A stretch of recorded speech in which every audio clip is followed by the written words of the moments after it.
Good evening, everyone. So when I was first given the opportunity to speak today, I was very excited because I think there's so much that we can talk about when it comes to women in leadership. I wanted to address something very unique to women. So I thought, why not talk about self-empowerment? Self-empowerment is simply taking control of your own life. And the key word here is power, because empowerment is really about power, and it's the power that sits within us. As women, we tend to seek so much of external validation that when we don't get it, we question ourselves. I thought this topic was perfect because of what I was experiencing back then. I had just returned from my trip to Italy, which was amazing. I got a chance to explore so much art, cuisine, and heritage. It was very amazing.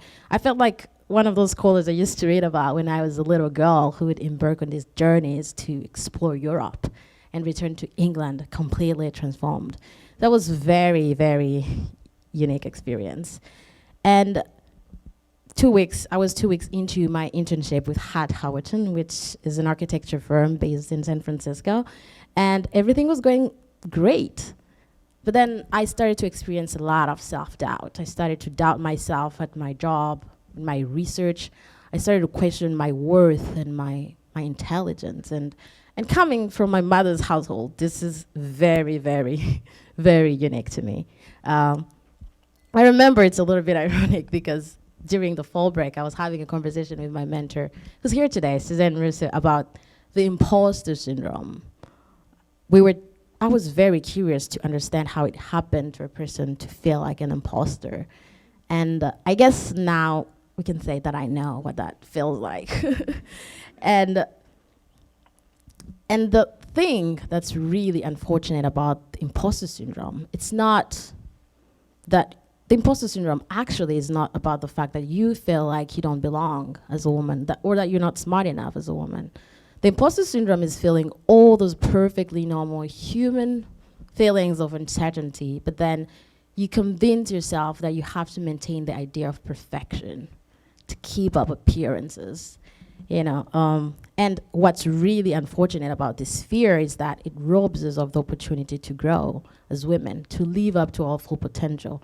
I was scared that people would think I'm not smart enough if I asked the question at my job. So I didn't ask and spent the entire day, if not weeks, worrying about what that little one thing I didn't bother to ask about. Until one day I asked and I didn't feel stupid. On the contrary, I felt smart, empowered, and way better equipped to do my job. And I realized this is a pattern in my life. I put things off every time. I put great projects off because I'm scared of being judged. And it reminded me of this myth that men tend to shy away from opportunities until they master the subject, while men come across as confident, overconfident if you ask me. Even if they don't know anything. And at the end of the day, it's all about the fact that we fear and maybe they don't. And this is what I think we need to work on as women.